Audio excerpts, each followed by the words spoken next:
boo xamante ni jamono ji caabi féete na la ginnaaw rek ñoo ngi lay ñaanal suñu borom teggi la nattu yooyu ndax nattu nag jaam lay dal donc nag suñu dalee yàlla nañu suñu borom rek may xolu muñ. Alors Pape Latir suñu deuxième sujet bi justement Badara Gadiaga il s'agit de lui moom dañ ko placé ni ki démb sous mandat de dépôt ginnaaw biñ ko téyee ci diirub juróomi fan en garde à vue moom Badara Gadiaga nag li nga xamante ni moom lañ koy toppee sànq maa ngi koy fàttali internautes yi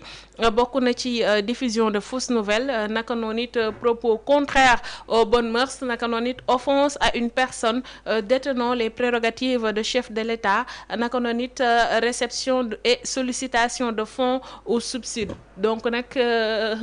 4 chefs d'accusation su ma juumulee moom la ñu gàll ci ndodd kii nga xamante ni mooy Badara Gadiaga si gis-gis ci lu ñu mel Pape Latir.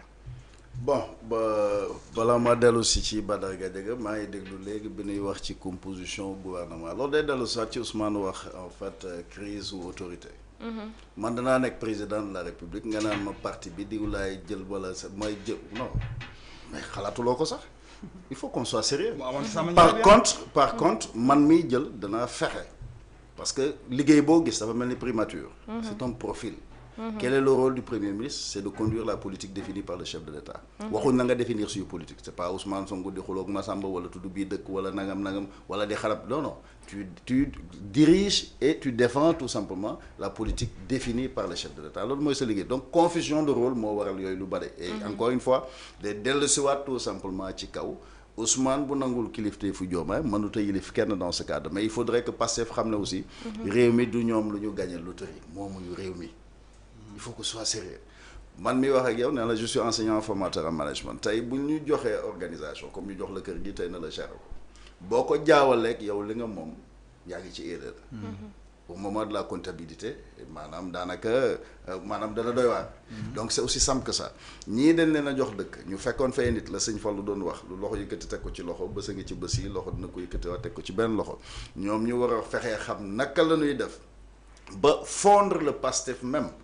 dans le Sénégal au sens propre du terme parce que fekk ñu ngi considérer d'abord il faut préciser une chose Barthélémy commence encore je dis toujours Barthé je le salue au passage mais Bassirou Diomaye Faye Sénégalais yi seen bopp ñoo ko fal du Pastef moo ko fal ñaar dama yëg naa moo ko joxoñ déedéet loolu waxi jaaxal la Ousmane son candidat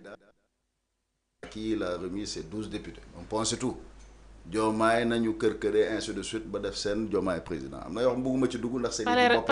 parrainage populaire la am mais parrainage citoyen mais dafa am yoo xam boo ci duggee day mel na ngay dugg seen diggante mais man dama bëgg di leeral te sénégalais yi bàyyi di bokkaale yàlla di wax ne diw moo tax ñu fal diw loolu waxi caaxaan la tey bu ma doon jur doomi président balaa juddu borom xam-xam sax bu la tiimee surtout soxna yi bu la tiimee yow mii boo doon jur waliw bu la góor yàlla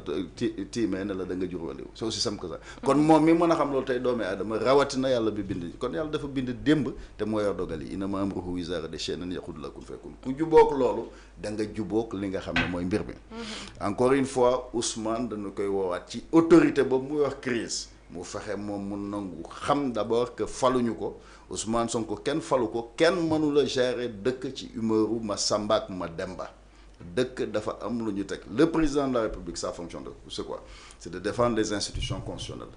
défendre l'indépendance nationale défendre l'intégrité du territoire national et défendre l'unité africaine loolu mooy wàllam moom en tant que président muy Bassirou Diomaye tey il fait plus partie du PASTEF démissionnaire secrétariat bokkatu ca dégg naa Ousmane naan waaye dañoo war a ñëw sax ci parti bi c'est clair sénégalais nañu bañ loolu Bassirou Diomaye bokkatul PASTEF il doit tout simplement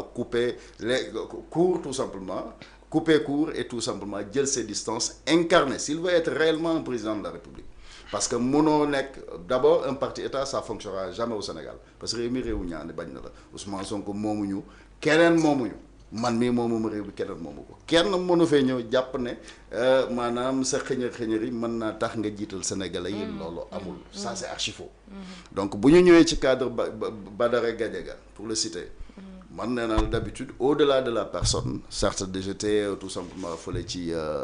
comment ça encore cybercriminalité keroog comme na ma demoon ci Abdou Nguer ainsi de suite mais man au-delà de la personne parce que les grands hommes discutent idéologie les hommes moyens discutent idée les petits hommes discutent au-delà de la personne de Badara Gadiaga ou Moustapha Diakhaté ainsi de suite moi je défends la démocratie la démocratie repose sur 4 principes la souveraineté appartient au peuple la souveraineté d'abord la souveraineté appartient au peuple doole askan wi kenn amul sañ-sañu jël doole askan wi di ci xeex sa xeexu bopp la Ousmane Sonko naan bu ma ne ministre de l'intérieur jàppal ministre de la justice toppal loolu la ñu war a fexe d'abord mu dakk ci réew mi comment nuñ koy defee mooy ñun ñëpp en tant que acteur politique en tant que société civile ñu fexe ba dagg le cordon ombilical qu'il y a entre tout simplement le parquet le ministère de la justice et la présidence de la République souveraineté boobu nag bu ñu ko waxee jàll da ngay ñëw ci tout simplement la séparation des pouvoirs te loolu mooy indi confusion de rôle ba ñuy wax sax crise autorité bu ñuy wax tey le président de la République muy Bassirou Diomaye nee naa la au-delà du président de la République je parle au frère Bassirou Diomaye la ko war mooy mu remplir tout simplement la plénitude et assumer la plénitude de la fonction présidentielle je l'ai écouté dégg discours am démb bégg naa ci discours boobu mais pourvu que ce soit le véritable discours qu'il doit tenir qu'il tienne tout simplement à ce discours parce que sénégalais yi ku la gënal sénégalais xamal ne yaak moom ci perte ngeen jëm sénégalais yi ñoo la war a gënal ku mu mën a doon ndax bu doon guerre kenn ñaanu ko yàlla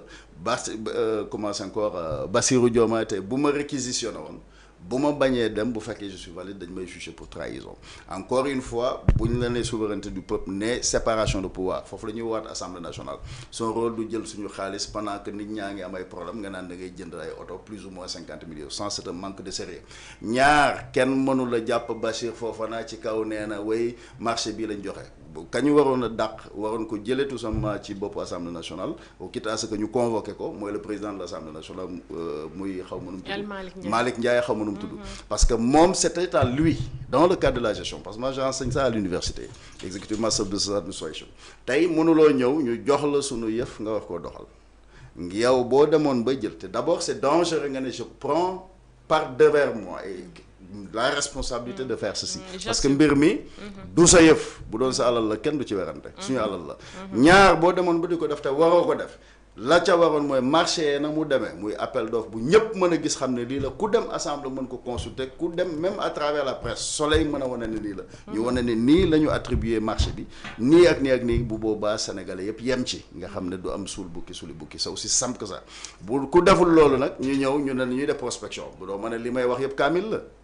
am na loo xam ne mën nga ko xalaat mën nañ la jox information surtout rawatina ci koo xam ne journaliste la nit jox la information fa la mais du liñ ma jox yëpp moo mën a demee noonu mais c'est la responsabilité d'abord ki war a génne information mooy président assemblée nationale muy waa assemblée toute obédience confondue ñoo war a xam clairement ni mbir mi demee parce que foofu pencum ndaw askan wi la du pencum Pastef du pencum APR du pencum MJPB du pencum kenn mais Pape Latyr li ma la bëgg a laaj foofu noonu léegi foofu laay ñëw dama ne bu ñu jógee ci loolu séparation parce que lu ci ne dafa am dayo boppam boo jógee ci assemblée nationale nga dem la justice dëkk bu justice nërmeelu dëkk ba nërmeelu c'est le moment de rendre un hommage à la magistrature parce que gis nañu décision boo xam ne jël nañ ko dans le cadre même de la Cour suprême te procédure noonu lay demee ce qui aurait étonné kay mooy décision bi doon leneen kon fanu taxaw nanu fa taxaw la justice par contre nañu war a dindi ci justice c'est ce qu'on appelle tout simplement la détention provisoire ñu ko doon woowee détention préventive loolu la ñu war a dindi pour que la détention tout simplement provisoire soit l'exception et la liberté la règle. Très bien. Parce que comme ci mën a doon boo jógee ci loolu nga ñëw ci la liberté d'expression muy la nga xam ne wax sénégalais am nañu sañ-sañu wax ci bokk moomel bi boolu bu jàllee muy l'égalité des citoyens devant la loi et loolu day indiwaat Bassirou commence encore Badara Gadiaga débat am ak Amadou Ba bu amoon kenn ku ñu war a convoquer d'abord et prioritairement c'est Amadou Ba bu amoon kenn ku ñu war a def mandat de dépôt c'est Amadou Ba encore une fois je le dis parce que moom moo yëkkati moo jël une décision de justice taxaw ne da koy interpréter te di wax ne juriste la yooyu yaay di xas ñi jàngul ndeke moom xamul dara